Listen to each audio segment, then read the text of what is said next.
Okay, everybody, welcome to the program. This is the Otherppl Show. I'm Brad Listi here in Los Angeles. This is a weekly podcast featuring in-depth conversations with today's leading writers. It's a books and culture show. Thank you for listening. I appreciate it. Don't forget to hit the subscribe button wherever you listen, and you can follow me on Blue Sky and Instagram. I have a great episode for you today. I am going to be talking with Leigh Stein. She is returning to the program, celebrating the publication of a new novel called If You're Seeing This, It's Meant for You. And it is available from Ballantine Books. It is a national bestseller. If You're Seeing This, It's Meant for You is a gothic mystery set in a hype house in Los Angeles. Its residents are young influencers. Its owner is a middle-aged guy named Craig, for whom the hype house is a family heirloom, and he is trying to restore and save the house by partnering with these influencers who live and work there. They are, of course, young and beautiful and very good at the internet. There's also a storyline featuring a woman named Dana. She is a former love interest of Craig's, and she is now teetering on the age of 40 and finds herself in a precarious job situation. She ends up moving into the hype house, where she works as a kind of producer for the influencers. She rekindles romance, and she also discovers that the house itself contains mysteries. Very happy to have Leigh Stein back on the show. Again, the novel is called If You're Seeing This, It's Meant for You, and our conversation is coming up. Today's episode is brought to you by Penguin Press, publisher of Where Are You Really From?, the new story collection by Elaine Shea Chow. This is a multi-genre collection that explores the limits and possibilities of storytelling. It's the official September pick of the Otherppl Book Club. That is my book club. If you want to sign up for my book club, you can do that at otherppl.com. Get a new book delivered to your door every 30 days. I interview book club authors on this program. I just spoke with Elaine Shea Chow not too long ago. Check out her episode. Where Are You Really From? Is a superb story collection. Again, it is available from Penguin Press. A quick reminder that I have a weekly newsletter. You can sign up over at bradlisti.substack.com. I will email you once a week with news of the latest episodes. I also share a list of links to things that I've been reading and finding interesting. So if that sounds good, go sign up at bradlisti.substack.com. I also want to give a quick plug to DeepDive, my new company. You can buy the debut course from DeepDive right now. It is called How to Write a Novel, and it features more than 50 hours of never-before-heard insight and instruction from nearly 4 dozen of today's most celebrated contemporary authors, including, I should add, today's guest, Leigh Stein. She is an instructor in the course. So I also want to say that there is a brand new course from DeepDive in the works, and it will be available soon. It is called How to Write Autobiographical Fiction, and it is a shorter form intensive course taught by Hannah Pittard, whose latest novel, If You Love It, Let It Kill You, is out there now, and it is a work of autofiction. Hannah is a master of the form, and she teaches this course. So How to Write Autobiographical Fiction, coming soon from DeepDive. I will keep you posted. If you want to check things out, or if you want to go get How to Write a Novel, you can do all of that at the website, www.deepdive.audio, and you can follow DeepDive on Instagram and Blue Sky.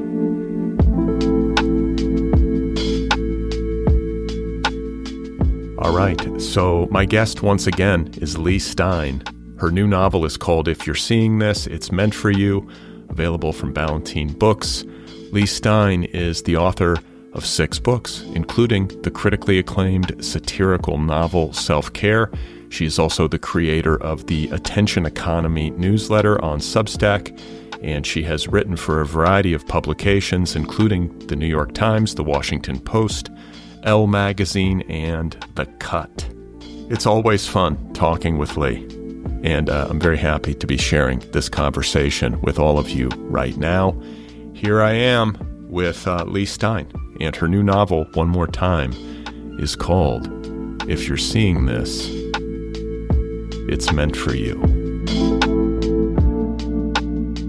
So the title of the book comes from Tarot Talk, and it's meant to stop your scroll. So on TikTok, there's something called an FYP, a For You page, and it's showing you content that it believes you will like based on other content you've watched in the past. And so these tarot readers will create content that will say something like, if you're seeing this, it's meant for you, or someone from your past is thinking about you, or someone has a message for you in heaven. So it's always like generic enough that it would apply to anyone in any situation. And you stop your scroll to see what that message is. And that's how they hook your attention. Maybe I should try that. You could, as a marketing tactic. If you're listening to this, it is meant for you. I just want everybody out there to know that. So your book is characterized, I believe, in its like jacket copy and in the way that, you and I have talked about it in the past, like just off the record, as a Gothic mystery. It's a Gothic mystery set in a hype house around, is there a year? Is it 2020-ish? Is it like it's peak 2021. Okay. But this would be considered maybe peak TikTok if I have my internet history correct. Is that a way to characterize it? Yeah, that's accurate. Yeah. And I think for people listening who might be out of the loop, we should at least quickly define what a hype house is. So a hype house is just a mansion where influencers live together, and they're growing their audiences by appearing in each other's content. So like through collaborations, they are going to grow an audience. And this really existed and continues to exist. There's one right now for OnlyFans creators in Florida, but the one that mine is loosely based on was a Los Angeles hype house that Taylor Lorenz wrote a piece of journalism about for the New York Times that I had read. And so that's partly where the idea came from for the novel. That seems like a recipe for disaster, or at least like, I think it's a great conceit for a novel. A great setting for a novel would be this kind of, you call it a hype house. It's also like a hot house of like young, beautiful, ambitious, maybe fame hungry influencers. Didn't you have Barrett Swanson on your... I did. Okay, so some of your listeners might remember that Barrett Swanson wrote an article for Harper's in this era. He went to one of these hype houses. I think the one he went to was all young men, and he kind of compared it to his experience teaching undergrads. It was a brilliant piece. So that's another thing that I read while I was writing this. That's another really excellent piece about the real hype houses that existed. But it's great. It's a great, I feel like a lot of horror movies in particular often have this one central setting. And so I kind of admired it just as like a choice, like a creative choice, because it's just, it's very efficient. And I live in Los Angeles, and I can very much imagine one of these houses is the house in the book is called the Deckler House. And it's kind of this historic old LA mansion that has fallen into disrepair. It's a family heirloom. The guy who owns it is named Craig, and he's trying to save it. That's part of why, or that's the central reason why he's kind of started this hype house and is partnering with these influencers. It's a money-making scheme, so he can restore the mansion and keep it in the family. And I'm wondering if you were modeling this house on a particular LA house of note. Yes. And when I started writing the book, it was going to be a beautiful, pristine, multi-million-dollar mansion, because I had found out that around 2020, 2021, real estate agents really did start hype houses in their properties that were for sale. They would ask these influencers to move in and create content in order to sell that multi-million-dollar property. So originally, my house was in great condition. And then I realized that doesn't work for a Gothic. It has to be crumbling. It has to be deteriorating. And so I became obsessed with the Ennis House, which is on the east side of LA. It's near Griffith Park. It was built by Frank Lloyd Wright in the 1920s, and it's surrounded by these 27,000 concrete blocks that are engraved with a pattern. And between the 1990s and the 2000s, various natural disasters started destroying those concrete blocks and the house itself. And it started falling down a hill, and there were all these vines crawling through the foundation. And I found photographs of the house when it was decaying. And I just became completely obsessed with this house. And it's the inspiration for my setting. Do you know this house that I'm talking about? No, I mean, I'm at Griffith Park on a daily basis. I hike up there all the time, so I should probably know this, but now It I'll looks check like it out. a fortress. It was used in Blade Runner. It was used in Buffy. It's been in 80 movies. It's like this. It's in his Mayan revival period. That show, The Studio, that just won the Emmy for Best Comedy, their set is based on that period of architecture. You'll recognize it as soon as I send you the photo. Yeah, I'm sure I've laid eyes on it, like in a photo or something. But did you come to Los Angeles? Have you visited a hype house yourself, or is this something that you just kind of worked out imaginatively? I have not visited a hype house, but my biggest part of immersive research was really just becoming a TikTok content creator myself, like entering the machine. Yeah, well, and speaking of entering the machine, there's a character who's kind of a surrogate for a reader like me. Her name is Dana, and she is approaching 40, which in this realm, in the realm of like the TikTok influencer and the hype house, is kind of ancient, right? That's kind of the feeling that she's getting. And that's also the feeling of Los Angeles and Hollywood entertainment culture in general. Like you're sort of aging out of your utility when you cross age 30 even. And absolutely. So we meet Dana, who is formerly a love interest of Craig. They had a kind of thing years and years ago. And then Dana, goes off to become an entertainment reporter and sort of fixated on like celebrity women and artists who are kind of wounded and discarded or meet some sort of dark end, right? Like that's kind of her beat. Yeah. So Dana starts as like a kind of sad girl self-portrait photographer on LiveJournal in the early 2000s. She's taking these like moody self-portraits. And this character, Craig, is an older man who takes interest in her self-portraits. And then she enters a career in media, kind of writing about tragic female stories like Brittany Murphy's tragic death. So Dana is always drawn to like the dark side of fame, especially for women. But her career arc is kind of, I think, archetypal for like aging millennials. I feel like aging millennials, like in media, but in the 2010s, it was like the heyday of digital media. And if you were smart and good at the internet, it's like you could look at the print media people and be like, look at those dinosaurs. They don't know how to do a website. We're the millennials. We're young. We know all this savvy stuff about the internet. But then they aged out too. Like digital media transformed from website media to social media to content strategy. And the aging millennials are having a hard time keeping up with transformations and staying employed. I did another podcast interview recently with someone who works in the media industry and does podcasting on the side. And by the time he emailed me that the episode had come out, he also told me he'd just been laid off. And I was like, you're literally the main character in my novel. Well, it's brutal. And it's always changing. It's so like, this is the feeling that I think so many of us have, myself included, where it's like the goalposts are always moving. Yes. You always have to learn. It's like, oh no, but you got to do this. And then you do that. And then they're like, oh no. But what you really got to do is this. Yep. And on top of that, you got to do this. You're not doing this. Are you crazy? You got to do this. And it's like, okay, I'm exhausted and this isn't even working. Like I'm doing all this shit. And like, is it even really paying off? And I guess for like a certain echelon of influencers, people who have some sort of natural beauty or some sort of like really native talent for this kind of content creation, it can be incredibly lucrative. But I feel like it's the 1%, 99% economy. It just is a mirror image of the rest of the economy. Like all the spoils are sort of going to that 1% and everybody else is just fighting for scraps. Yeah, I agree with you. The thing that was appealing to me about TikTok is that to me, it is true that if you're beautiful and young, you'll have an easier time anywhere you go. But I also felt like TikTok was a kind of relief to me because it doesn't have the same kind of perfectionism as Instagram. It's more chaotic and it's more personality driven. So if you're someone like me who's like very comfortable talking on camera, but I don't look like a supermodel, like I can do better on TikTok than I could do in the girl boss era of Instagram where everyone had perfect blowouts and like their Rent the Runway clothes. Like that skipped me over. Yeah. I mean, like listening to you say, like, I'm very comfortable talking on camera. The other day I tried, like I had resisted making a selfie video for this new company of mine because, people are like, you got to do that. Like people want to see your face and hear your voice. And I'm like, no, like I can't. It's just something I'm allergic to. I'm not comfortable on camera in general. What's weird is that I'm happy to have a conversation. I like audio. I like to just talk and I like it, I can do that. Finally, I was like, okay, fuck it. I'll make one of these videos. Guess how long it took me? for one video. 2 hours? 4. For how long of a video? 60 seconds. Oh my God, Brad. I was in a flop sweat.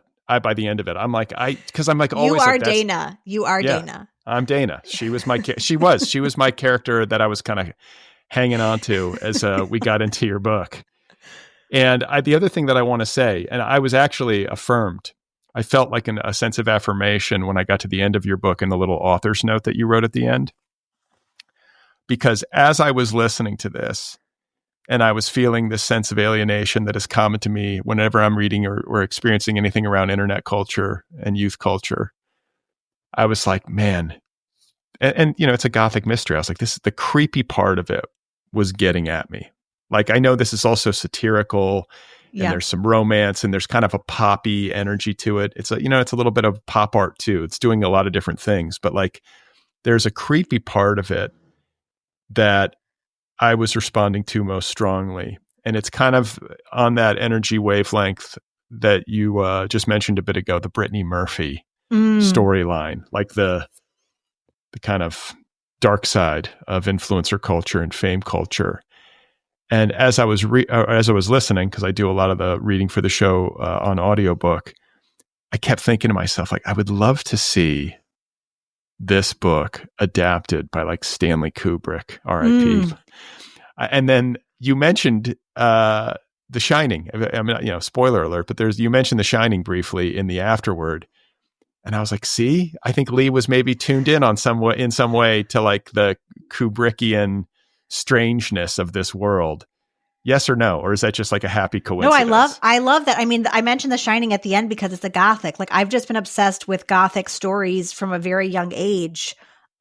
Just trap a woman alone in a house, or trap a woman in a house with a guy. So The Shining is not a house. It's this creepy hotel where all the guests have left for the season, right? And it's Jack Nicholson and Shelley Duvall and the little boy who's their son. They're just in this mansion together. I mean, this hotel together. So this is such a familiar form. So yeah, I would love that. Stanley Kubrick. I also think like my book is like a new, or it's a modern Sunset Boulevard because it's also the Gothic is like a representation of the fear of aging. It's not just the decay of the home. It's like the decay of your youth and your beauty. Yeah. And I mean, like it's the world that we live in now. So there's kind of, on some level, no point in resisting it too intensively. It's like really hard to avoid this stuff. I know so many people who kind of echo the sorts of sentiments that I have, but we're all on Instagram or we're all on Blue Sky. Like everybody's sort of like whining about it while at the same time participating in it. And you sort of feel like you're trapped in it. And yet, my engagement is pretty mild compared to somebody who really makes their living from this and who really sort of stakes their professional identity on their ability to amass followings on social media. I'm curious to hear your thoughts about the kinds of characters that you portray in this book. Like these young people, often very beautiful, often like just very talented at the internet, who spend their entire lives basically creating content for the masses and kind of performing their existence for public consumption, which is a different thing to do than to be like a performer in movies, right? You have like an actress who's performing in a Hollywood film and portraying some other character, but these people are portraying themselves or like a version of themselves. I could imagine how that can become like psychologically and emotionally difficult over time. And I'm wondering how you think about it, having written this book, but also maybe as a more astute observer of social media culture than I am. Well, this is part of Dana's like media career trajectory. So if she was an entertainment journalist in the 2010s, she was covering celebrity news as it happened for outlets like Entertainment Weekly. But with the rise of social media, celebrities can now post content directly to their audiences. They don't need journalists to write profiles about them. If they want attention, they can build their own followings and talk directly to their fans, which makes journalists like Dana irrelevant and extinct. It has also enabled young adults to launch huge entertainment careers. Like when you and I were growing up, we would hear stories about pop stars or actors or models that were like discovered at the mall with their mom, right? Like a scout would just stop them and say, has your daughter ever thought of modeling? Like that was like a lucky success story. But now young people are getting discovered through platforms like TikTok. So like Addison Rae, who's being positioned as the next Britney Spears, she was in one of these TikTok hype houses. Alex Warren, who has this pop hit song on the radio that you've heard if you've driven in a car, listen to the radio, Ordinary, he was in the hype house. So it's like a magical gateway for some people. Again, the 1%, not everyone's going to become famous, but it's become a magical gateway for stars to launch. But the downside of that is that young adults are learning at a young age that everything they do should be mediated into content and that they are in dialogue with this audience. And to become famous, you have to build an audience that believes they're in relationship with you. You have to build a fandom. And so what are the consequences of that? So that was one of the darker sides that I'm exploring with my character, Jake, who is 22 years old and has dropped out of UCLA, but he has built a fandom of older women who want his attention, who pay him an allowance. And Jake is based on this real guy, William White, and Paramount Plus last week just released a documentary about the real William White called Thirst Trap. If anyone wants to watch this, your face, you look like so shell-shocked right now. Well, no, I mean, just because it's very funny, but it's also sort of twisted. It's so twisted. And in this documentary, I mean, these women, he renewed their joy for living, like watching him on camera. But when the director interviews William, the real young man, he just looks like, I don't know, he just looks so like he's at such a low point. It really looks to me like they've taken so much from him. Like what he's become rich, but at what cost? And what happens when your audience feels entitled to more than you're able to provide them? Okay, so let's pause here because this was a point of interest for me as I was reading. Jake is this sort of like sweetheart guy, super good looking, kind of an innocent, and just very good at performing his existence into the camera. And he, like you say, has developed this audience of, I think, middle-aged women especially. Yeah, they're probably 30 years older than him. Yeah, and they're just like thirsting after this guy, and like it's like a strip club kind of energy, like like hooting and hollering and catcalling and like kind of like goading him on the in the comments or whatever.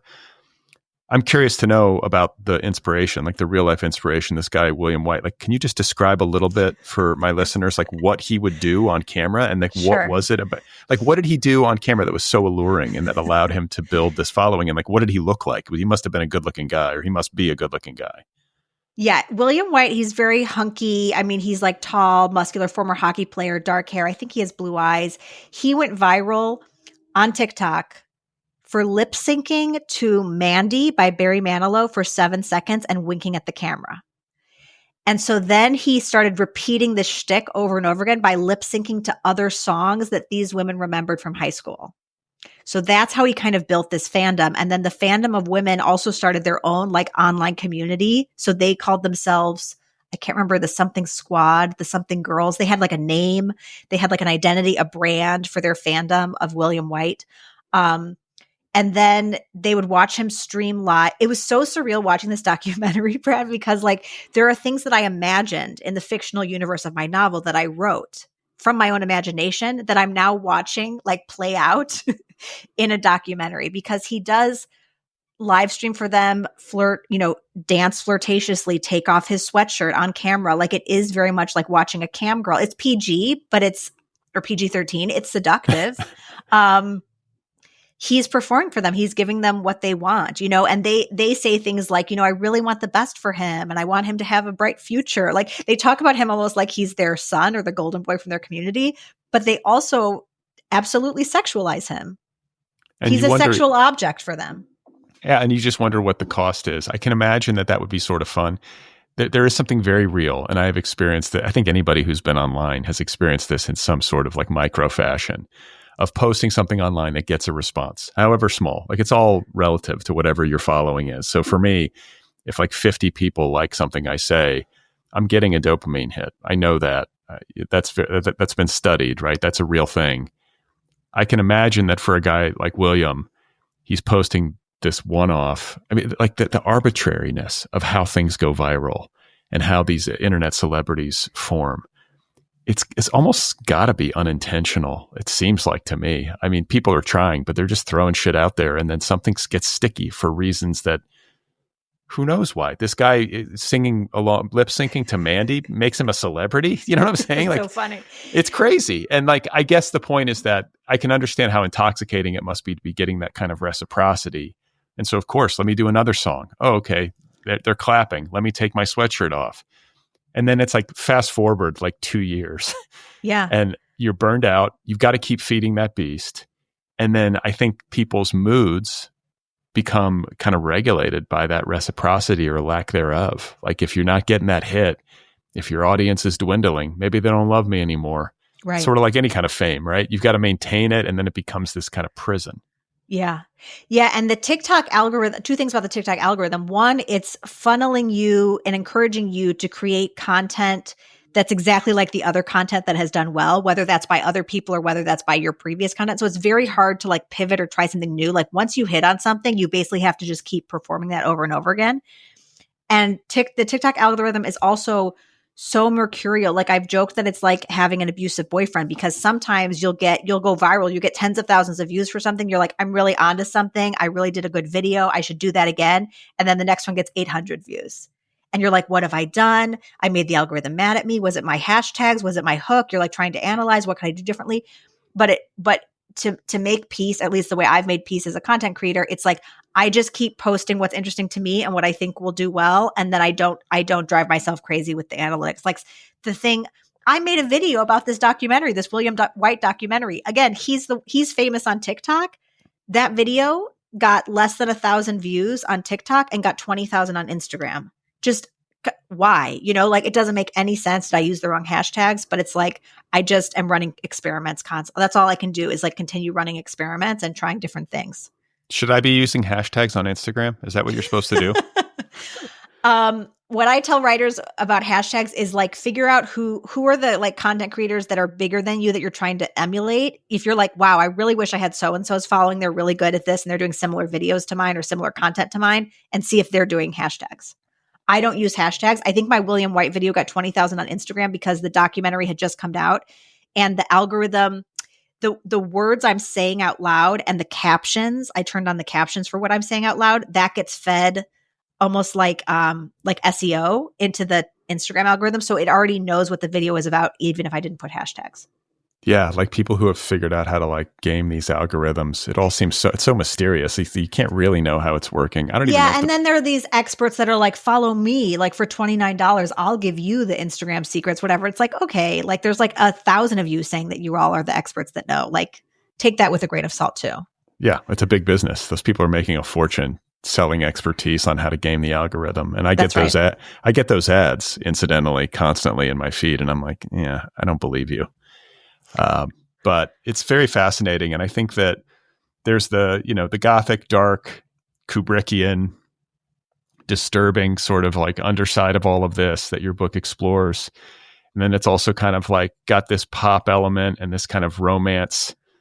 Dana has like I don't want to spoil it. She has a couple of romances in this book. It's called a love triangle.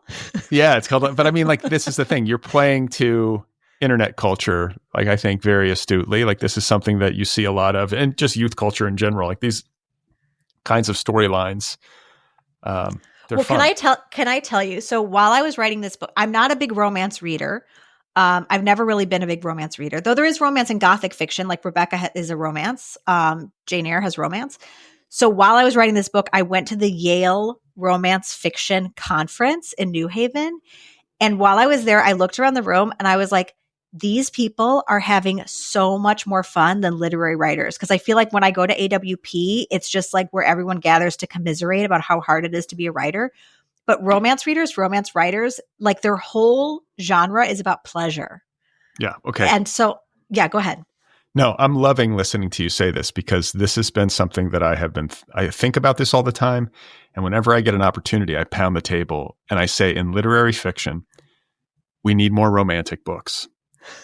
Doesn't mean it has to be a romance novel, but like literary romance is so underdone. And I guess it's hard to do, but like as a reader, I love when I read a genuinely romantic work of literary fiction that like makes you feel good. It's about people who are in love. And like, I always stump for this book. It's called Jacket Weather by Mike DeCapity. It's like an exemplar of romance in literary fiction. It's about a couple in their like 50s who meet after like knowing each other years ago, and they fall in love, and they like the guy, it's from the guy's perspective, and he like feels like a teenager again. It's so fucking great. And it's in New York. You would like it. You know, everybody I think would like this book, but there are so few of these books. And I think it's because why? Because people of literary fiction. Think literary writers also avoid happy endings. A happy ending is required in a romance, and I think literary fiction writers avoid that. Another romantic novel I loved is Leaving by Roxana Robinson, but it does not have a happy ending. But it is romantic and beautiful, and I would highly recommend. But that to me is the difference. Like it's literary because of the language, and it's Roxana Robinson. Like that, has a literary quality to it. But because it's a tragedy, it couldn't ever be categorized as romance. And so all these romance writers at the Yale conference were just having a ball. Yeah, you can just tell they enjoy themselves so much. And it was a mix of readers and writers, but there was a panel. And at one point the panelist asked the room, how many of you read a romance novel a day? And I would say hundreds of people raised their hand. They sell like crazy. They sell like crazy. Like we have to say thank you, romance novelists. Like as a literary novelist, I have to say thank you, romance novelists, because it's like the money they make for the publishing industry allows publishers to take risks and publish stuff that isn't like genre fiction. Yeah, it's funny. You know, my grandmother, my mom's mom, was probably like 97 pounds soaking wet at the end of her life. She was a tiny woman. Had a Pope on her keychain, like very Catholic, you know, and like would, you know, I don't know. She was delightful, such a sweetheart. And she probably read a romance novel every day. There you go. It's longevity. And by the way, filthy. Because I would pick these up as a kid and out of curiosity, like what's Gammy reading? And my mom would have some of these around the house back in like the 80s and 90s, I remember, and like filthy. And I'm like, oh my God, my grandmother with her Pope keychain was like reading these like tawdry romance novels every day. And I mean, I guess they're appealing, right? Yeah, they are appealing. Another thing that's related to this with the love triangle in my book is like in early drafts of the novel, the character of Craig, who's like the older man keeping secrets, who owns the crumbling mansion. Like this is like an archetype from Gothic novels. Like this is Mr. Rochester. This is Max de Winter from Rebecca. Like it's a very important character that I had to get right for the novel. And I was really struggling with him. He just wasn't as vivid or alive as the other characters. And a friend of mine read it and she was like, I can't tell. Like, am I supposed to be creeped out by him? Like he wasn't a good romantic interest because he was more interested in the main character, Dana, than she was in him. So he ends up just coming across as this like creepy lech.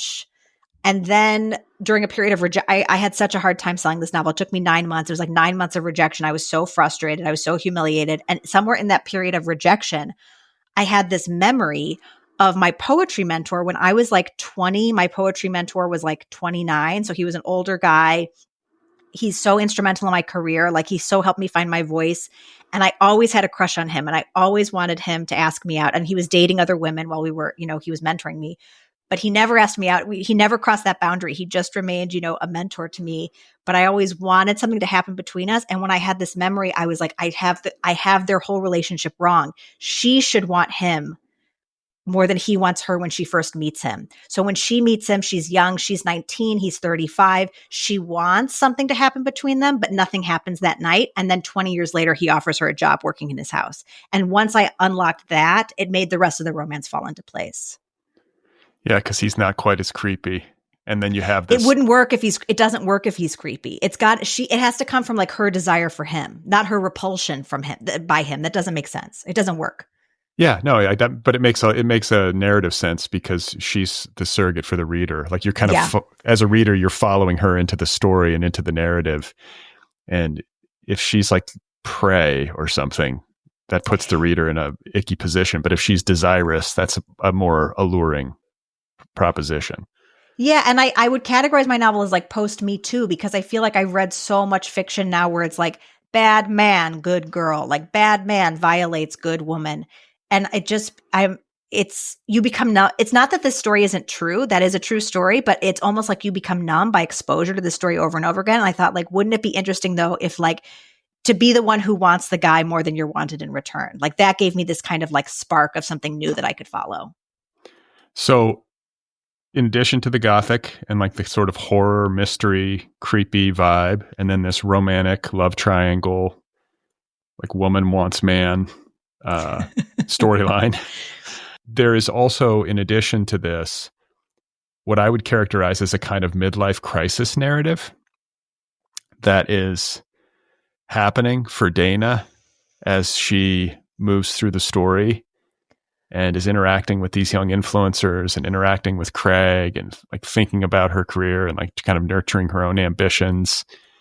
And, you know, you touched on this earlier, but I want to talk about it a little more, like just how fluid the attention economy is and how fluid internet culture and social media culture is. And as somebody who's kind of fashioned herself as a kind of expert at this, like you've spent your entire adult life on the internet, right? I mean, I guess we all have, but like you've done it in a, I don't know, you're more native to it than I am. You're younger than I am. And yet as a millennial, you're an elder millennial too, right? Yeah. Mm-hmm. So it's like the millennials are starting to feel what I felt for a long time where you're like, Totally. oh shit. You're looking back behind you, you're just going like, man, the world has changed. And like, I feel like a fossil. And what's funny is that like, I'm not even that old. Like I'm 50. I guess I'm getting really old. But like for somebody like Dana, who's like approaching like 39, 40, it's like, she's still a young woman, but yet it's very easy to feel like you're way older because of the speed of the cycle. 100%. Have you ever had Joe Mino on your show? He's like a Chicago novelist. This is how sad I've almost done 1,000 of these. I might have I've definitely had like his name come across my desk. He's the nicest guy. I have this funny memory. When my first novel came out, I was 27. He's one of two people that wrote a blurb for me. So supportive, so nice. And I went to AWP and I was on a panel at AWP with Joe Mino, and he was championing my debut novel. And he was like, we need more books by young people and less of these middle-aged divorce novels. And at the time I felt so like cool and vindicated. Like, yes, like we do need more writing by young people. And of course now I'm 40 and like everyone is writing. We're like in the divorce novel era. We're in the divorce memoir era. And I'm like, wow, it happens to us all. Like when I was 27, I never would have been able to imagine being 40 and knowing people who were getting divorced, because the people who got divorced, of course, were my friends' parents, not people of my own generation. So that kind of vertigo of aging is just something I think about all the time. And I look at my peers, the other elder millennials who I came up with as writers or in the media industry, and it is like adapt or perish. There are the people that learned to become content creators, who became podcasters, who started Substacks. And there are the people that are still, I don't know, submitting short stories to print magazines like it's 2012, you know, who are on Twitter, you know, they're just using like older forms of media because they're overwhelmed. Like you, I understand the overwhelm. Like I understand it completely and I empathize with it. But writing is such a competitive industry and I'm a very competitive person. And so I've been one of the people that has adapted all along the way. When there's a new platform, I learned the new platform. I got on Substack in 2020. And I remember like telling Erin's our mutual agent, like, I'm starting a Substack. I don't think she didn't know what a Substack was. Like, she's like, go for it. And then I started posting poems on Substack in 2020. She sold a poetry collection for me on proposal because of that Substack. So I'm kind of I'm kind of an early adopter in that regard, which has benefited me. But yeah, it is time and energy consuming. I tell writers, I don't have children, so I don't have that demand on my time and energy. And I still believe in the internet as a magical place. I don't hate being online. I enjoy being online, and I use it to make friends in the same way I use it to make friends like on AOL in 1998. So that's what keeps me here, are the people. Yeah, I mean, I think all of us have some fun online, even the grumpiest among us. You know, like you wouldn't be doing it if there wasn't some pleasure in it. And the jokiness of, so like, especially like a Twitter or a Blue Sky where people are just like sort of, you know, making jokes, that part of it I really can enjoy. But I would also say, to the internet's credit, and this is I think this is something that most people probably would agree with, is that when you make a friend online and then eventually you might meet that person in real life, I have never had an experience where I was surprised at all, or where the person in real life somehow did not square with whoever I was interacting with online. It's a pretty, I guess there are different kinds of interactions, and certainly there are probably cases where there is the big catfishing situation or something, or the person shows up and they don't look anything like their avatar picture or whatever it would be. But, if you're having like a straightforward interaction with another human being on the internet and you sort of get to know their writing, especially for a literary person, I got to believe that's the case for you too, right? Like the internet is reliable actually as a social meeting place in that respect, in my experience.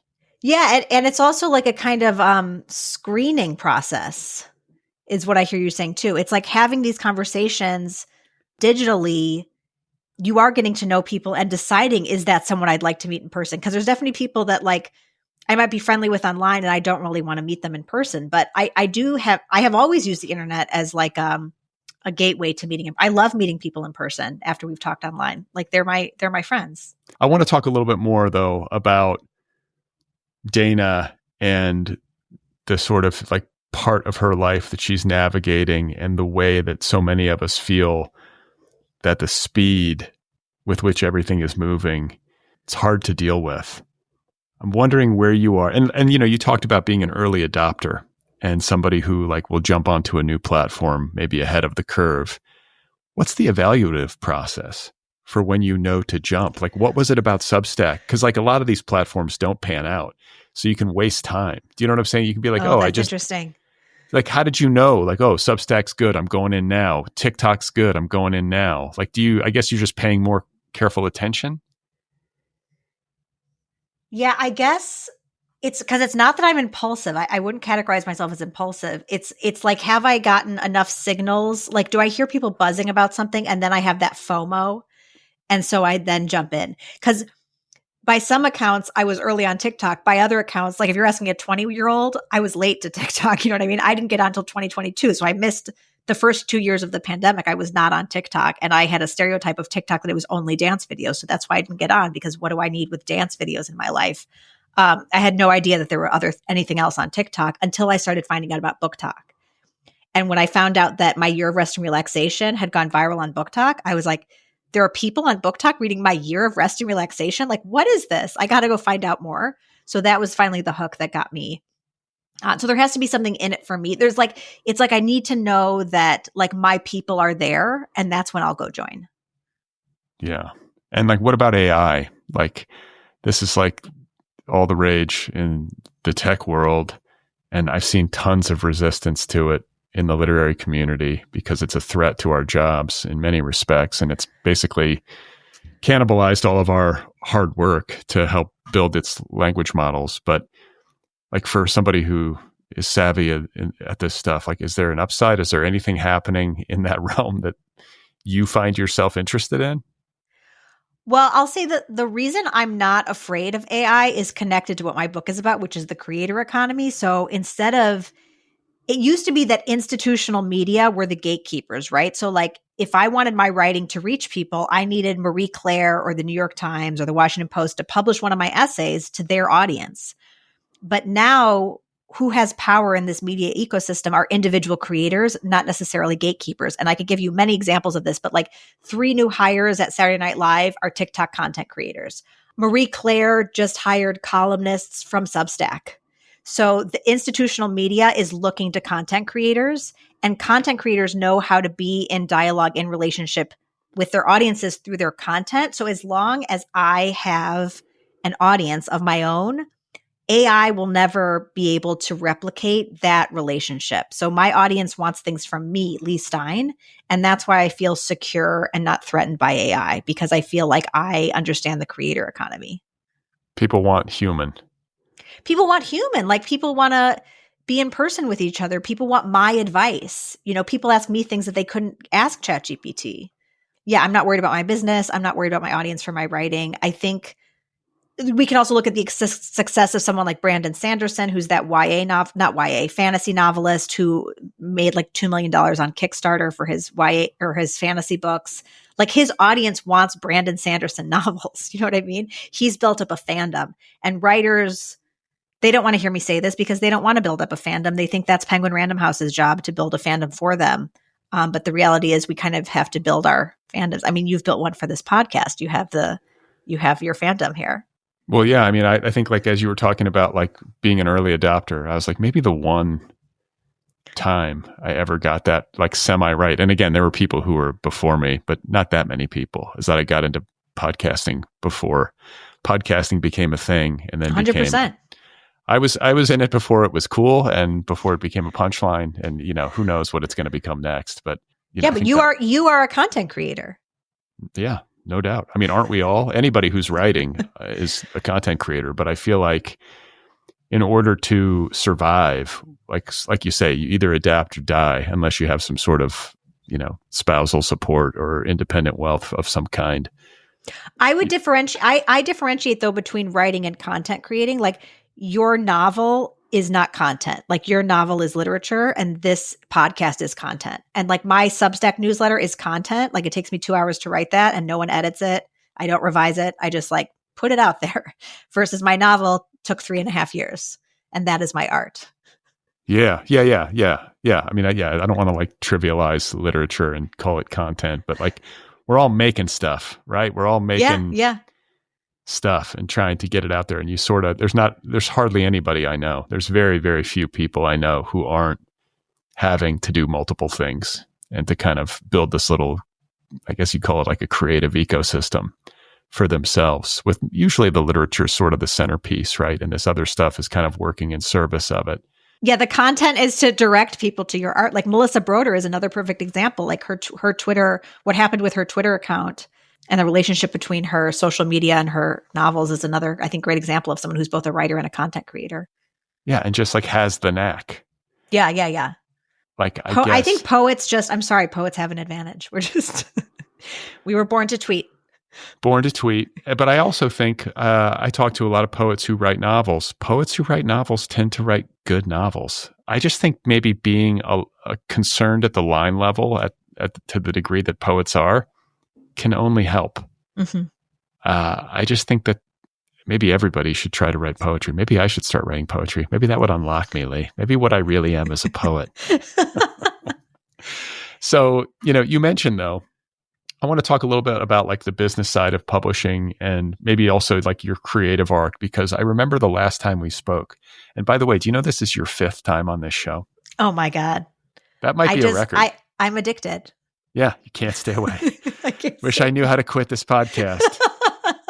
But it's always interesting to talk to you. And I remember the last time we spoke, I think it was around when you published Self-Care, which was your sort of breakthrough novel. Like there was a big pivot point in your publishing career because the previous book, I think, had not done well. Am I remembering this properly? And yes. So my 3rd book was a memoir that only sold 1,400 copies. And then I had to like resurrect my career from the dead. And that was Self-Care that came out the summer of 2020. And that's been my best-selling book to date. Okay. And so I think I'm remembering that you sort of like went through this period of reassessment, like, okay, this didn't work, this memoir, and now I've got to write a novel and it's got to work, essentially. Like it's got to find readers. It's got to please readers. Yeah. And you kind of undertook a self-directed study of how to put a plot together because like many literary writers, you probably were a little bit deficient in terms of understanding plot mechanics. And so you read a craft book by John Truby, who has guested on this program before. I think it's called, what is it? The Anatomy of Genre. Is that what it was? Anatomy of Story. I didn't know he's been a guest. I have to listen to that episode immediately. Yeah. And so that helped you and you were able to apply that kind of rubric or like use that framework to help build Self-Care. And so I want to hear you talk about moving from that experience because Self-Care did well out of the gates. Like you said, it's your best-selling book to date. Mm-hmm. And it kind of did what you needed it to do. And then you get to this new novel. And I want to hear you talk about like, how did you take the lessons that you learned on Self-Care and apply them to it? Mm-hmm. And then you also mentioned a bit ago that it took 9 months to sell this novel. And there was this like emotion. It's always an emotional roller coaster. I mean, unless you're like, I guess you write a book that sells a gazillion copies and then maybe it becomes easier. But I just want to hear about that part of it, like trying to make sure you kind of do the carpentry of bookmaking well, but then also how you navigated the sales process, even though you know, in light of the fact that you'd done all this hard work to make the plot stuff happen more efficiently. Yeah. So I think I've written 6 books. With every book, I think I like taking on like a new challenge. Like that's just like satisfying to me as an artist. So Self-Care was my first satire. So I learned plot structure and what is a satire? How does a satire work? And John Truby's book really helped me with both those things. And then with Self-Care, I also learned book marketing. So I learned to think of my book from a reader's point of view instead of writing for other writers. Because with my memoir, at the time, I was running this feminist nonprofit writing organization. You interviewed me at the time about that organization. And it was the biggest my platform has ever been. I was running an organization with 40,000 members. And I had all these assumptions about those writers supporting my book because I had done so much to support the community. So I did feel entitled to support that just didn't come through. And so that was a huge wake-up call to me where I was like, I've been thinking about this backwards. Like I've been writing for other writers and I need to write for readers. So I feel like I was successful with that with Self-Care. I also got extremely lucky with my timing for Self-Care because even though it was rejected by more than 20 editors who didn't get what I was trying to do, by the time the book came out, it came out the summer that all these female founders were being canceled, were resigning from their companies. And my book, it made me look like I was psychic because I had written the book that explained this moment we were all in. And that book was reviewed all over the place in print media and digital media. I got so many reviews for Self-Care. It felt like everyone was talking about it at the time. For this book, now it's been 5 years later, I don't want to complain too much, but I will complain a little bit. It's hard. I don't want to complain because I have so much. It did hit it hit the USA Today bestseller list, which is a huge achievement that I'm really proud of. It has gotten no reviews, 0. And that's been really disappointing because I thought like no critic wanted to write about the book that followed up Leigh Stein's Self-Care. I just assumed that I would get some reviews. I knew that review coverage had shrunk, but that's been kind of shocking to me. So all the coverage of my book has been basically marketing. It's basically influencers that I'm befriending, writing, making videos about it on TikTok and Instagram, Substackers I know, reviewing it and talking about it on Substack, which is so nice. And I'm so appreciative of all my friends talking about my new book. But yeah, so the craft answer to the new book is that I learned how to write a mystery for the first time. I'd never written a mystery. And so this is actually, I did use ChatGPT. Here's how I use ChatGPT. I was like, I'm writing a mystery novel where an influencer goes missing from a hype house. What are some red herrings I can plant? And ChatGPT would be like, did she disappear for this reason? Did she disappear for that reason? And I did get a couple ideas from talking to ChatGPT. But I know like anyone listening to this who's actually a mystery writer is going to find this like so idiotic. But there are just things that like I literally had to learn because I don't have as much experience in this genre, in this category. So, but I like the challenge of learning a new genre. Like I liked learning what is a romance, what are the expectations of romance? What are the expectations of a gothic? What are the expectations of a mystery? Because once you can learn the tropes or the expectations, you can make choices about what you want to subvert. And do you feel like, was there any concern, like you had this success with Self-Care writing this satire about like girl boss culture? Is that a fair way to characterize it? Yeah. And were you like, wow, if I'm going to follow this up and I'm going to sort of take a left turn and head into gothic mystery, will I lose any of the readers who sort of jumped on with Self-Care? Do you know what I'm saying? Like, were you concerned that they wouldn't follow you? I wasn't concerned, but I did think about this, but I thought like, what is the book that can top Self-Care? Like that was like, what am I going to write next? And because I'm writing about TikTok, because I'm writing about internet culture, because it still is funny, even though it's also a mystery, I felt pretty confident that like, if you liked Self-Care, you would also like this novel. And then I hoped I could maybe bring in some mystery readers. So I was hoping like to have multiple entry points for readers. As you are like moving through elder millennialhood, and you look at youth culture today, I mean, part of your interest, I think, as an artist and as like a human being, like you're really like genuinely interested in internet culture. Like it's something that is a deep area of fascination for you. And you really, like you said, you like it. You like being online and meeting people online.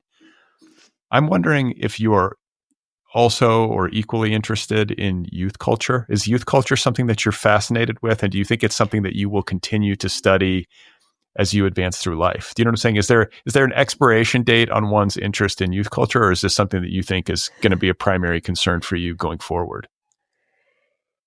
To me, it's all connected to like my fear of aging, and my fear of death is like my fear of irrelevance. And so I'm curious about youth culture because to me, it feels like a way to stay relevant, to be curious and understand like what is interesting to 22-year-olds and why, or what are 22-year-olds going through and why. And I think one difference between self-care, and if you're saying it's meant for you, I think the satire in self-care is much more mean and scathing.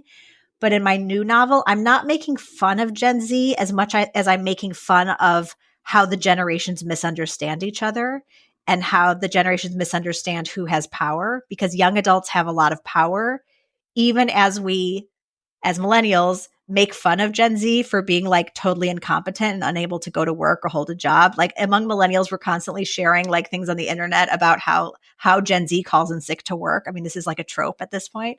So we mock them and we deride them. And I feel like we forget that we were once the young adults who were mocked and derided. Like we were once the ones that people said like we were eating too much avocado toast and that's why we couldn't afford to buy a home.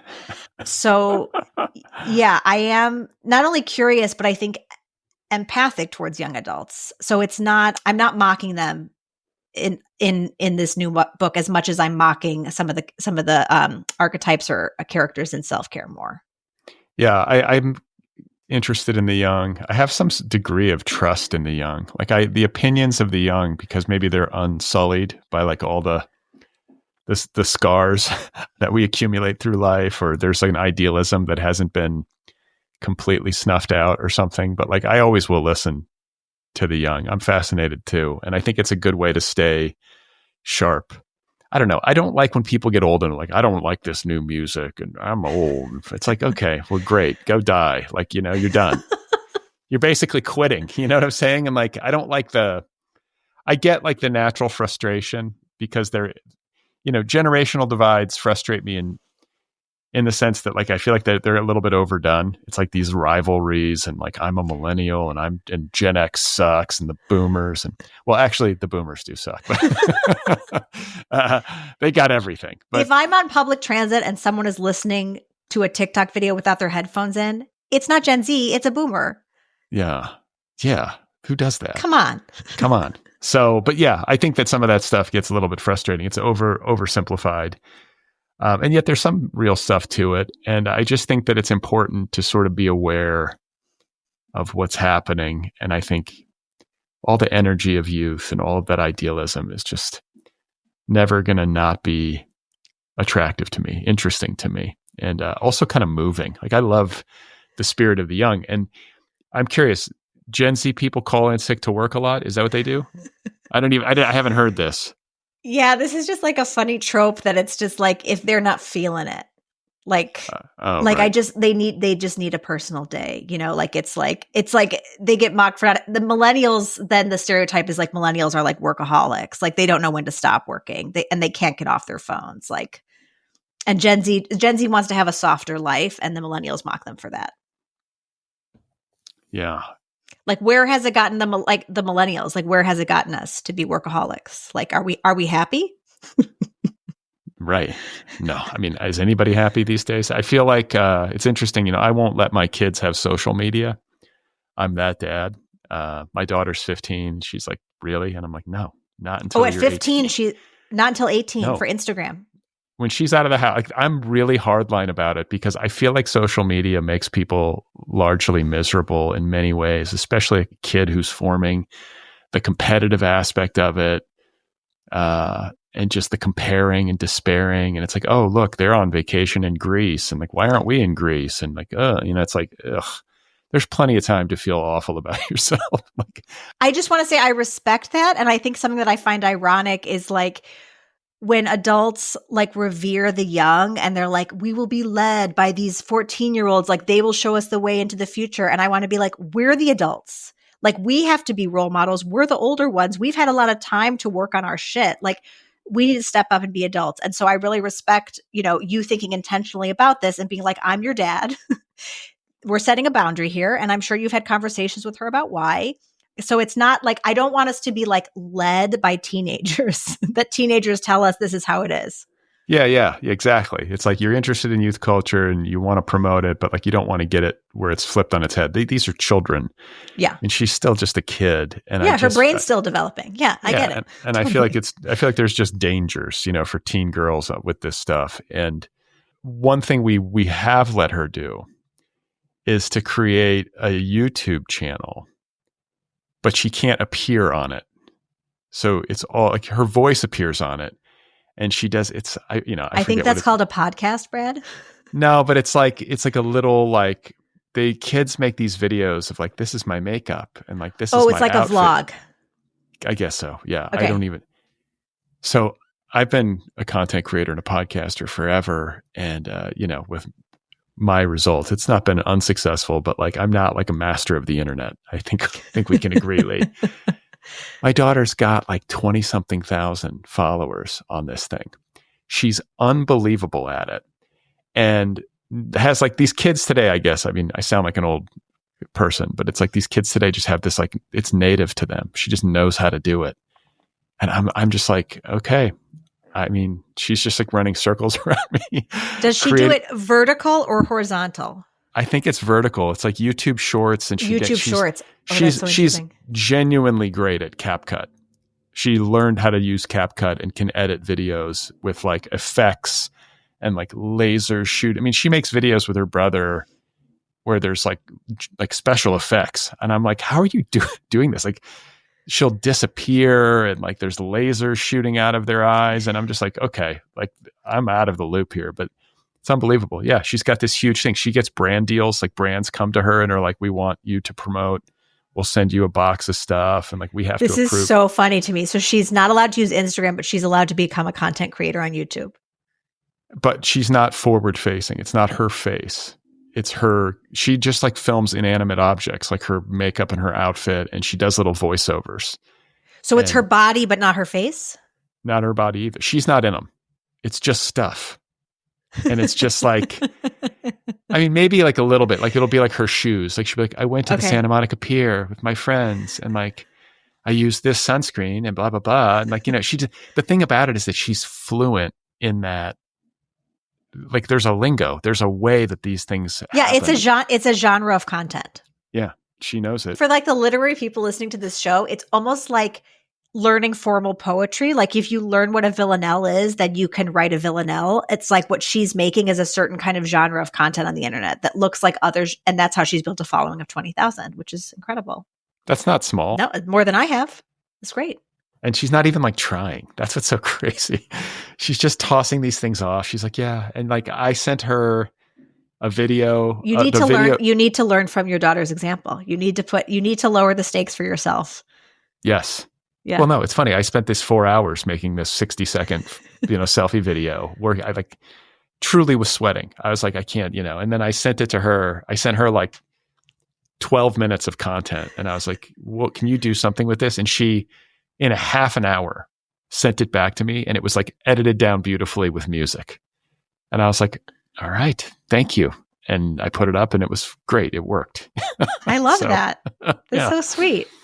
Yeah. So anyway, the point is that I guess, there are these generational divides and maybe too much is made of them in some cases, but there are real distinctions and there are real ways in which I think that the environment and the little like cycle of time that we come up in really does make an impact and sort of does define a subset of the population in a general sense. Like the millennials, you guys grew up online and it's like your childhood was like 9/11. Financial collapse. No, we older millennials, we remember the time before. Like I had a childhood before the internet and I got the internet as a teenager. But but when you were a teenager, there was no internet. So you got to do all of high school like without the internet. That's right. Email, I remember distinctly email becoming like a new thing. And I was an early adopter to email when I was a junior in college. That's when it all happened. And then my 20s were like my introduction really to internet culture. So that's my life cycle. But I had a childhood that was totally analog. Totally. What you were saying a minute ago about your daughter, you two collaborating on a piece of content, it's just making me think of the other two characters in my novel, Mindy and Piper, because Mindy is like a Gen X mommy blogger who has documented Piper's entire childhood for the public. And then Piper is a TikTok content creator. So Piper is a second generation influencer. And so one of the things I was so interested in is like, it's now been so many years of the internet that like you can have two generations of influencer in the same family. And you have it in yours. You're a podcaster and your daughter's a YouTube content creator. You have two generations of content creators in your house. This is insane to me. She's a Nepo baby. And I mean, I joke, I'm gonna hand her this microphone. But yeah, that's wild to think about. And that storyline, the Mindy and Piper storyline, that's based, I think, on something that happened, or maybe happens repeatedly in real life. But right, like I was thinking of Heather Armstrong is who I was thinking of for Mindy, who started Dooce, Dooce. She was like the first mommy blogger. And sadly, she took her own life while I was writing the book. And I was just thinking, like, what would it be? I don't know anything about her children. I think she has two children. I don't know anything about them. So this is all my imagination. But I was just thinking, like, what if the daughter of one of these original mommy bloggers, like, also became an influencer? And because it's all she's ever known. Her whole life was spent posing for mom's camera, doing this stuff for the content for the blog so that mom could get the sponsorships that paid for their lifestyle. If that's the only world you've ever known, it's like the daughter of a Hollywood star, like Debbie Reynolds and Carrie Fisher, right? Like if that's the only world you've ever known, you grow up to become the same kind of performer. So that's what I was thinking about with Piper. But it raises interesting and kind of dark questions about having to kind of feed the beast and keep creating the content. Like Debbie Reynolds was a celebrity, but she was kind of making her own movies, and she wasn't really implicating Carrie Fisher. Like Carrie Fisher wasn't in the films, as far as I know, right? Like, right. I just meant that like Carrie Fisher also became an actress like her mom. Yeah. But like what's interesting about the social media culture and this content creation culture is that like I remember like I had a brief stint where I was on TikTok. Like I would put up TikTok videos for this podcast. They're still there if you want to go scroll, just so you know. But and I've seen this on Instagram too, but there are these like young, often like very young, like these women who have babies and they're like early 20s and they're like, I kept my baby. It's that kind of thing, and now I'm a mama and I'm so happy and super cute, like, usually really pretty, and their babies are just like so fucking like adorable. And you can tell that like this is their business. It's like hot mom and her super cute baby, like at the grocery store and in the park. And okay. And I can understand it's an appealing thing. It's like, oh, who doesn't love a sweet little baby? And it's a way for some of these women to earn income without, it's almost like a flexible work from home job. Of course. Yeah, of course. And so you get the appeal and you get why people would do it. But the thing is that especially once it becomes successful, it's like, okay, well, if I want to keep this train running, I've got to keep my feeding kid the beast. I got to keep feeding the beast. And as my kid comes of age, so what I think happens is that like the mother-daughter relationship kind of becomes tainted because it's consumptive. The mother's relying on the performance of the child or the performance of their reality to, like you say, to sustain this lifestyle. And it's easy to do when the kid is a baby and doesn't know any better. But as the child ages, I can see how that could become really problematic and even toxic. Yeah, there's this great journalist I follow named Forteza Latifi, who's based in LA. She was my conversation partner when I was at Skylight, but she covers family vlogging. Like that's her beat. And she will interview former child influencers about what their lives were like. So this is her beat, but it is an ethically complicated topic. And I do feel like the moms I know who are not influencers, just the normal moms I know, are very conscientious about whether they post their children's faces online. Like I feel like the tides are turning and people are really starting to think about how and whether they share images of their children on the internet or whether they're just going to put them in a group chat or like a shared album instead of putting it on social media. Yeah, I do very little of that. It's hard as a parent because like there is this impulse to be like, "Oh, look at my kid." You're proud of your kids, and it's like such a nice thing to share. Like I love when I see people's kids. It's like unless they overdo it. It's nice to. I mean, it's something we get to. It's like a very human impulse to watch, like kids grow up over time. I think that's a natural instinct. It's just a question of like how public should that be? Yeah, that's right. Yeah, so it's like I have mixed feelings about it, but it's happening constantly and it's happening fast. And I'm wondering, as somebody who's like been consistently sort of ahead of the curve with this stuff, like, have you early adopted anything that I should know about? Where do you see things headed? Are you working on a new project? Like what does the future hold both for me and for humanity and then also for Leigh Stein? I'm uncertain about TikTok's future, and I'm also uncertain about Substack's future. And I've been thinking lately, like, what is the next thing I'm going to learn? I don't know what it is. Like, I don't know. There's nothing on my radar that I'm like, I better be an early adopter of that. Well, wait, why are you uncertain of TikTok and Substack's future? So for TikTok, it's basically illegal that I can even access TikTok. Like, it should have been banned in the United States in January, but Trump signed an extension, and then he just like overrode the extension and never did anything. The latest I heard is there's some pending sale, so it still could survive in America, but its future is definitely not certain. I'm not sure who's going to buy. I can't remember. I think it's Andreessen Horowitz is part of the venture capital firm that's going to buy it. At one point, I was laughing so hard because at one point there was this California billionaire named Frank McCourt who wanted to buy TikTok, and he said that he could make it work without the algorithm, but he'd never used TikTok before. And I just thought, like, that is such arrogance to think that, like, how this thing works that you've never used. It'd be like, I'm going to buy a car factory and I've never driven a car before. Like, it was just such boomer behavior, I guess. Yeah. So I don't know if he's a part of this new sale or if it's other buyers, but it's like, I can't count on TikTok being here. And that is scary to me. And then Substack just raised a ton of venture capital at a $1 billion valuation, and their revenue, in my opinion, does not really support that high of a valuation. And I'm just worried what's going to happen to Substack now that they have all this VC money. Who are they now beholden to, and what will they have to do to increase their revenue?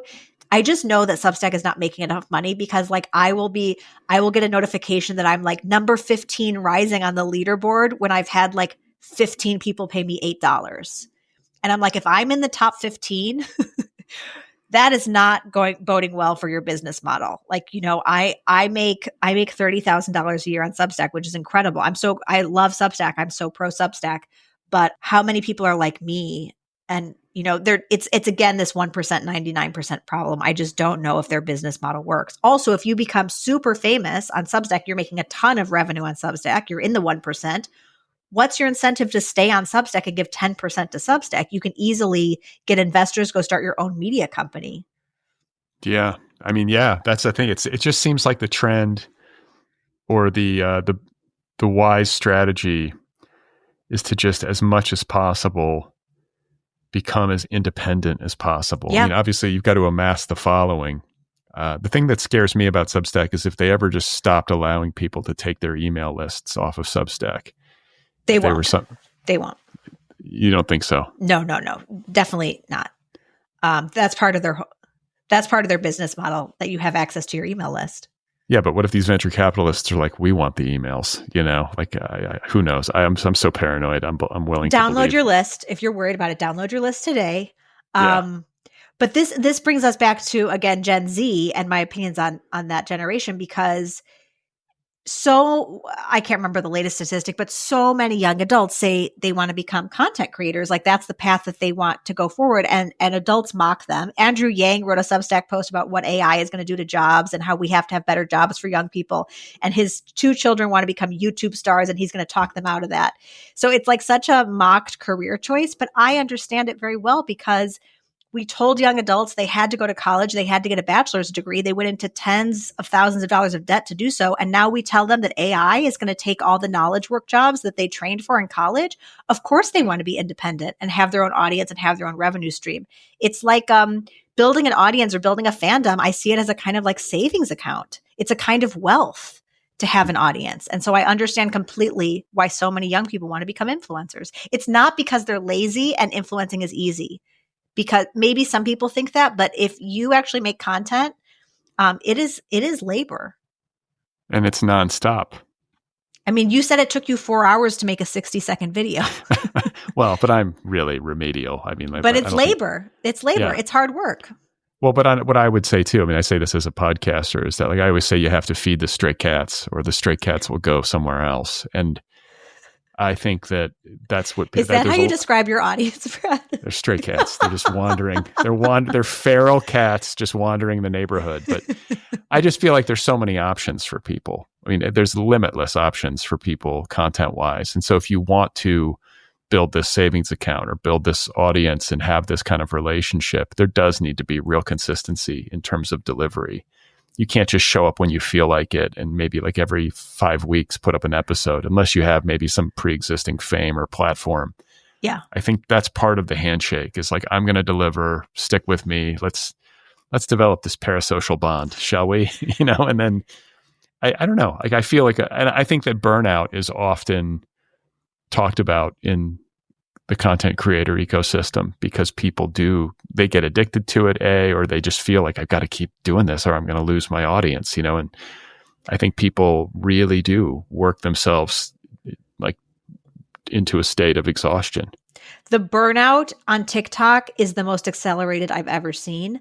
I got on TikTok in 2022 and I joined Book Talk. As I mentioned, I befriended bookish content creators there. I made a whole spreadsheet. I was tracking, who read similar books to what I liked. I did outreach to them. I sent them self-care. They made a lot of videos. And then when I revisited that spreadsheet this year for the new book, because this is all part of my plan, I was going to do outreach to all these people again. I would say like half the list had to be culled because they just weren't creating content anymore in 3 years. I'm assuming it's many were due to burnout. It just like demands this amount of production that is just unsustainable for a lot of people. That's why many of the content creators on TikTok are young adults who have not yet had kids, who maybe work a full-time job 9 to 5, but like this is their main hobby, reading books and making content about it. Like they don't have a lot of other demands on their time the way older adults do who are caretaking their kids or their parents. Yeah, it's wild. And it'll be interesting to see how it evolves. And I'm going to be interested to see how you evolve creatively. And like, I feel like your work is going to speak to this one way or another, whether it's in your literary work or it's in your like content work. And it's always interesting and fun to talk with you. Congratulations. Thank you so much. On becoming a national bestseller. I mean, that's exciting. It's very exciting. It's very exciting. And it's always a pleasure to talk to you. Do you have another book in the... I always close by asking if somebody's got another book in the works. So my reveal is that I think this is going to be my last internet novel. I don't know that I can write another internet novel because I don't know that people want to read internet novels. Like if they're already online so much, do they want to escape into a book that also faithfully recreates the experience of what it's like to be on the internet? So I don't know that I'm going to write another internet novel, but I do have an idea for another book that is related to aging and time. So that remains a theme that I think that there's a lot of meat there still left for me to explore. So I am still thinking about, what could be more middle-aged of me than thinking about aging and time? But here we are. All right, Leigh. It's great to see you. Congratulations again. Thank you, Brad. All right, there we have it. That was my conversation with Leigh Stein. Her new novel is called If You're Seeing This, It's Meant for You, out there now from Ballantine Books. You can learn more about Leigh and her work at her official website, leigstein.com. She is also, of course, on social media. You can track her down on Instagram.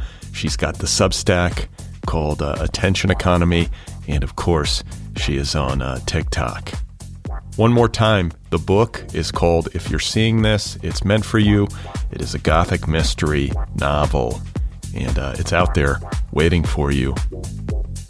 Don't forget to subscribe to The Otherppl Show wherever you listen. You can also subscribe on YouTube, and you can follow me on Blue Sky and Instagram. Check out my email newsletter over at bradlisti.substack.com. If you like this show, if you had a good time, and you want to help make this show continue into the future, you can support the show over at patreon.com/otherpplpod. If you want to join the Otherppl book club or get an Otherppl t-shirt, you can do all of that stuff at the show's official website, otherppl.com. If you want to check out DeepDive, my new company, if you want to get how to write a novel, or coming soon, how to write autobiographical fiction, you'll be able to do all of that at the website, deepdive.audio, www.deepdive.audio. Last thing, if you have 90 seconds, and you want to do me a favor, help me out a little bit, please give this show a rating wherever you listen.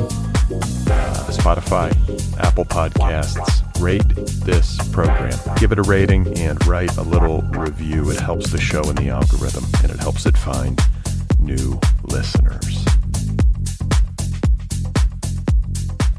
Okay, so that does it for this episode. I should be back on Thursday with a brand new episode of Brad and Mira for The Culture, this podcast's weekly pop culture assessment.